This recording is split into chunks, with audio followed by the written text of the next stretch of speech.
Oke, untuk teman-teman semuanya masih bersama Klub Matematika. Ini adalah video yang ke-601 dari Klub Matematika, yaitu berisi 10 soal prediksi tentang teori belajar konstruktivisme. Di mana dua teori dari pembelajaran konstruktivisme di sini adalah menurut Jean Piaget sama Vygotsky. Kita akan buat prediksi soalnya. Untuk materinya sudah ada di video sebelumnya, tinggal lihat di playlist kami sudah ada ya. Kita langsung ke soalnya di latihan soal yang pertama. Berikut ini merupakan beberapa hal yang perlu mendapatkan perhatian dalam pembelajaran konstruktivisme. Kecuali A. Mengutamakan pembelajaran yang bersifat nyata dalam konteks yang relevan. B. Mengutamakan proses. C. Menanamkan pembelajaran dalam konteks pengalaman sosial. D. Dalam pembelajaran lebih mengutamakan hasil belajar. E. Pembelajaran dilakukan dalam upaya mengkonstruksi pengalaman. Misalnya di sini teman-teman ketemu soal seperti ini, kemudian tidak tahu sama sekali apa yang dimaksud dengan pembelajaran konstruktivisme di sini. Teori pembelajaran seperti apa? Teman-teman tidak tahu. Kita coba lihat di sini. Dari pilihan jawabannya saja, sebenarnya kita sudah tahu mana di antara jawaban yang mungkin benar. Kalau kita lihat fokus di jawaban yang B sama di jawaban yang D, ini adalah dua jawaban yang saling bertolak belakang. Yang B, jawaban yang B itu mengutamakan proses. Sementara di jawaban yang D, dalam pembelajaran lebih mengutamakan hasil. Yang B lebih mengutamakan proses, yang D lebih mengutamakan hasil. Artinya, salah satu dari keduanya ini yang salah. Berarti itulah jawaban yang benar. Apakah konstruktivisme ini mementingkan proses atau lebih mementingkan hasil? Jadi tinggal pilih antara B dan D. Itu jika teman-teman tidak mengerti sama sekali apa itu teori pembelajaran konstruktivisme di sini. Tapi kita akan beri informasi di sini bahwasanya ada beberapa hal yang mendapatkan perhatian serius mengenai pembelajaran konstruktivisme. Di antara yang pertama adalah mengutamakan pembelajaran yang nyata, bersifat nyata dan yang relevan. Yang kedua, mengutamakan proses. Nah, ini konstruktivisme mengutamakan proses. Yang ketiga, menanamkan pembelajaran dalam konteks pengalaman sosial. Yang keempat, pembelajaran dilakukan dalam upaya mengkonstruksi pengalaman. Jadi, yang tidak termasuk dalam teori pembelajaran konstruktivisme di sini adalah dalam pembelajaran lebih mengutamakan hasil belajar. Pilihan jawaban yang D. Cara tadi hanya untuk meminimalisir atau membuat kemungkinan jawaban biar tidak 5 poin. Tinggal ada 2 opsi saja. Itu hanya trik saja ya. Sekarang lanjut kita di soal berikutnya nomor 2. Proses mendapatkan informasi dan pengalaman baru yang langsung menyatu dengan struktur mental yang sudah dimiliki seseorang disebut A. Asosiasi, B. Akomodasi, C. Skemata, D. Respon, atau E. Asimilasi. Intinya, kalau ini prosesnya adalah konstruktivisme, artinya dalam teori konstruktivisme itu hanya ada 2 istilah. Menurut Piaget itu hanya ada 2 istilah, yaitu akomodasi dan asimilasi.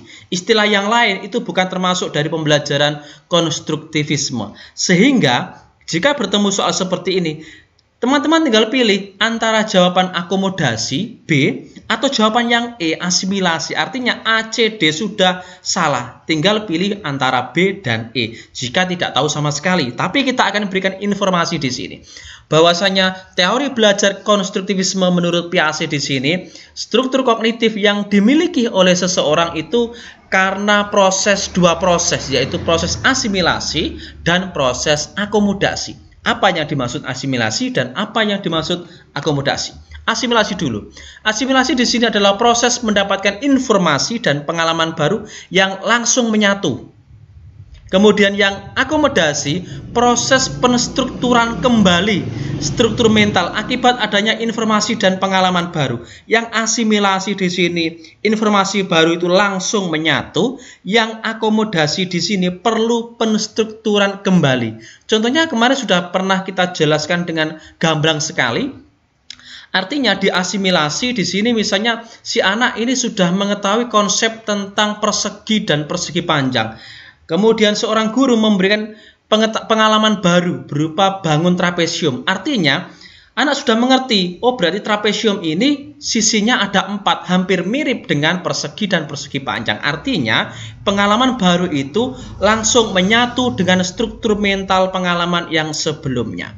Kalau akomodasi di sini, ada 2 binatang, misalnya ular dan belut. Secara logika hampir sama, tapi di sini mempunyai struktur mental yang berbeda. Menurut anak itu sama, padahal sangat berbeda, baik dari segi spesiesnya maupun dari jenis genusnya. Jadi sangat berbeda. Itu yang akomodasi. Itu singkat saja ya. Artinya di sini dalam hal belajar, Piaget tidak sependapat bahwa belajar itu adalah suatu yang terbatas, yaitu lebih dipacu ke arah spontanitas terbatas untuk masalah tunggal, teori stimulus respon. Di sini tidak seberapa pendapat. Jadi di soal nomor 2 di sini, karena di sini langsung menyatu, berarti prosesnya adalah asimilasi. Yang akomodasi tadi butuh penstrukturan kembali. Sekarang kita lanjut di soal nomor 3. Di soal nomor 3, proses penstrukturan kembali struktur mental akibat adanya informasi dan pengalaman baru disebut A. Asosiasi, B. Akomodasi, C. Skemata, D. Respon, E. Asimilasi. Karena di sini istilahnya adalah penstrukturan kembali mental. Struktur kembali berarti prosesnya adalah proses akomodasi. Kalau asimilasi tadi adalah langsung menyatu dengan pengalaman yang dimiliki sebelumnya. Lebih detail sama dengan informasi tadi. Di sini di akomodasi ini, nah, proses penstrukturan kembali struktur mental akibat adanya informasi dan pengalaman baru. Jadi jelas di soal nomor 3 di sini jawabannya adalah akomodasi. Yang penting teman-teman sudah paham apa itu asimilasi dan apa itu akomodasi. Kita lihat kalau dibolak-balik soalnya, tapi kita sudah paham, tentunya tidak akan terjebak dengan soal yang katakanlah kadang itu membingungkan dengan kalimat yang begitu banyak ya. Sekarang di soal nomor 4. Kita perhatikan di soal nomor 4. Di dalam struktur mental siswa telah ada pengorganisasian dan pengelompokan bentuk-bentuk persegi, persegi panjang, jajar genjang. Artinya anak sudah punya informasi ini, punya pengalaman ini, punya pengetahuan ini. Pengetahuan tentang persegi, persegi panjang, kemudian jajar genjang. Kemudian siswa diberikan bangun trapesium. Oke, anak sudah punya 3 bangun yang dia paham. Kemudian guru memberi informasi mengenai bangun trapesium. Siswa mengerti bahwa trapesium merupakan segi 4 dengan sifat yang sedikit berbeda dengan struktur kognitif yang telah dimilikinya. Artinya, siswa tersebut menyatukan objek ke dalam struktur kognitif yang sudah dimilikinya. Sehingga proses ini dinamakan apa? Kan gitu.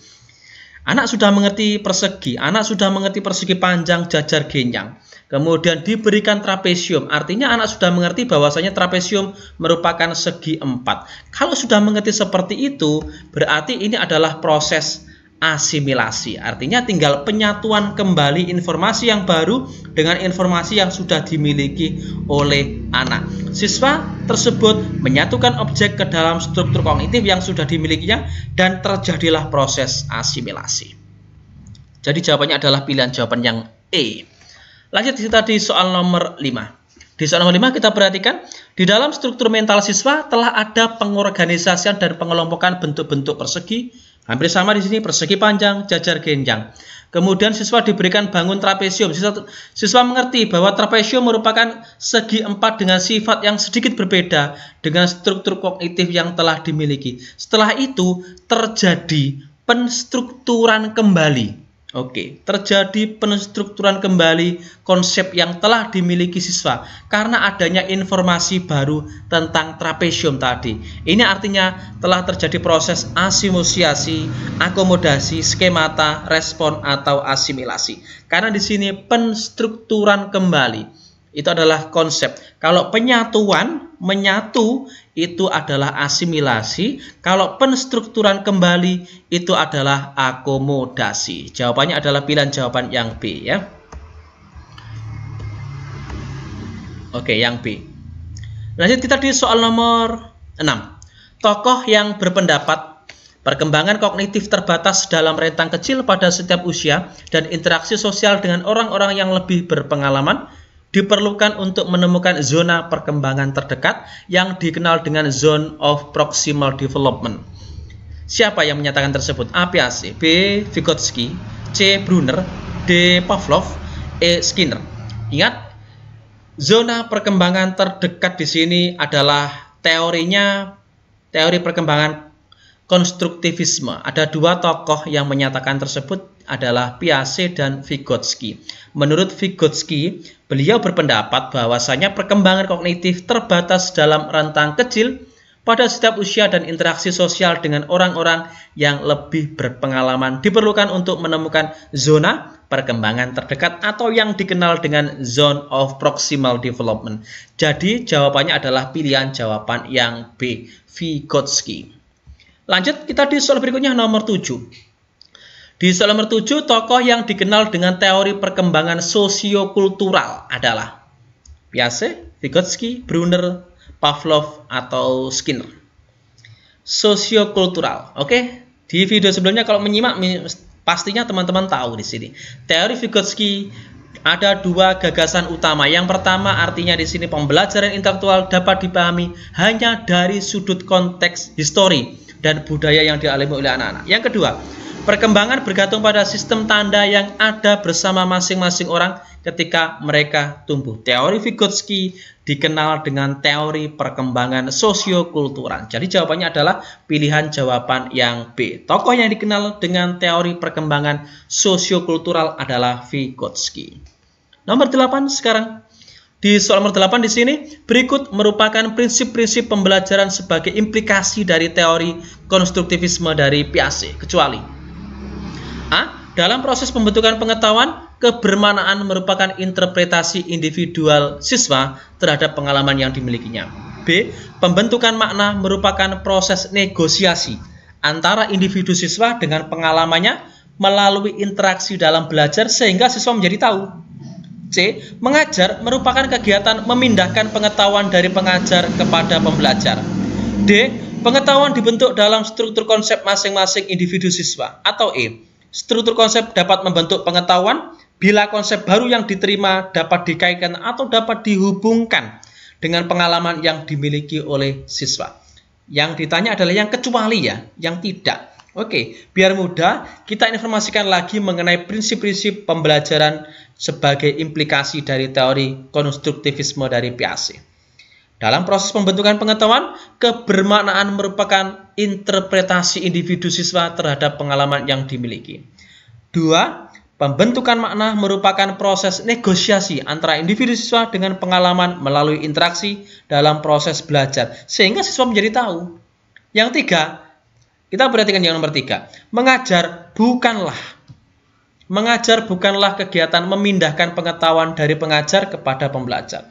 Artinya, menurut teori dari Piaget di sini, mengajar bukan kegiatan memindahkan pengetahuan, melainkan yang memungkinkan anak itu, pembelajar itu membangun sendiri pengetahuannya. Karena di sini adalah teori konstruktif, membangun pengetahuannya, bukan memindah pengetahuan dari guru kepada siswa.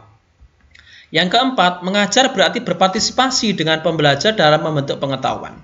5. Pengetahuan dibentuk dalam struktur konsep masing-masing individu. 6. Struktur konsep dapat membentuk pengetahuan bila konsep baru diterima, dapat dikaitkan atau dihubungkan dengan pengalaman yang sudah dimiliki oleh anak. Jadi di sini yang salah itu adalah yang C. Mengajar merupakan kegiatan memindahkan pengetahuan dari pengajar kepada pembelajar. Bukan seperti itu. Yang benar adalah mengajar bukanlah kegiatan memindahkan pengetahuan. Karena dalam implikasi dari teori konstruktivis oleh Piaget di sini, mengajar di sini adalah membuat anak membangun sendiri pengetahuannya, bukan transfer langsung pengetahuannya. Jadi jawabannya adalah pilihan jawaban yang C. Oke, lanjut kita di soal nomor 9 ya. Tetap dengan prediksi soal bersama Klub Matematika, tempat belajar yang mudah dan menyenangkan. Berikut merupakan prinsip-prinsip pembelajaran sebagai implikasi dari teori sosiokultural oleh Vygotsky ya. A. Interaksi sosial itu penting. B. Pengetahuan dibangun dengan melibatkan orang lain akan menjadi lebih baik. C. Perkembangan manusia terjadi melalui alat-alat kultural, bahasa, simbol yang diteruskan dari orang ke orang. D. Pengetahuan dibentuk dalam struktur konsep masing-masing individu siswa. Atau E. Zona perkembangan proksimal adalah perbedaan antara apa yang dapat dilakukan oleh mereka sendiri, anak-anak sendiri, dan apa yang dilakukan dengan bantuan orang yang lebih dewasa atau yang lebih berkompeten. Oke, di sini implikasi prinsip-prinsip pembelajaran sebagai implikasi dari teori sosiokultural oleh Vygotsky. Yang pertama adalah adanya interaksi sosial itu sangat penting. Artinya pengetahuan dibangun dengan melibatkan orang lain menjadi lebih baik. Yang kedua, perkembangan bahasa terjadi melalui alat-alat kultural, melalui bahasa simbol yang diteruskan dari orang ke orang. 3. Zona perkembangan proksimal itu perbedaan antara apa yang dapat dilakukan sendiri oleh anak itu dan apa yang bisa dilakukan dengan bantuan orang lain, bantuan orang yang lebih dewasa atau orang yang lebih berkompeten. Jadi di sini yang tidak termasuk adalah pilihan jawaban yang D. Pengetahuan dibentuk dalam struktur konsep masing-masing individual siswa. Ini adalah PAC ya. Lanjut kita di soal nomor 10. Prediksi soal SKP untuk formasi guru kompetensi pedagogik bersama klub matematika, tempat belajar yang mudah dan menyenangkan. Di soal nomor 10, teori yang menyatakan bahwa kita semua membangun pengetahuan kita sendiri dari lingkungan untuk memperoleh pengalaman dan skema adalah teori A. Behaviorisme, B. Humanisme, C. Konstruktivisme, D. Gestalt, atau E. Kognitivisme. Di sini kata kuncinya adalah teori yang menyatakan kita membangun pengetahuan kita sendiri. Artinya anak atau siswa itu membangun pengetahuannya sendiri. Berarti ini adalah konsep konstruktif. Konstruktivisme dasar pada pernyataan bahwasanya kita semua membangun pengetahuan kita sendiri dari lingkungan untuk memperoleh pengalaman dan skema. Konstruktif berfokus pada penyiapan siswa pada penyelesaian masalah. Jadi, menurut teori ini, siswa yang harus mendapatkan penekanan. Siswalah yang harus aktif mengembangkan pengetahuan sendiri, bukan gurunya. Jadi, siswa yang harus bertanggung jawab terhadap hasilnya. Dengan kata kunci, siswa membangun pengetahuannya sendiri adalah teori konstruktivisme. Pilihan jawaban yang C. Oke, demikian prediksi soal dari klub matematika tentang teori belajar, khususnya teori belajar konstruktivisme. Jangan lupa like, kemudian subscribe. Bagikan jika dirasa video ini bisa bermanfaat bagi orang lain. Terima kasih dan tonton kami di video selanjutnya bersama klub matematika.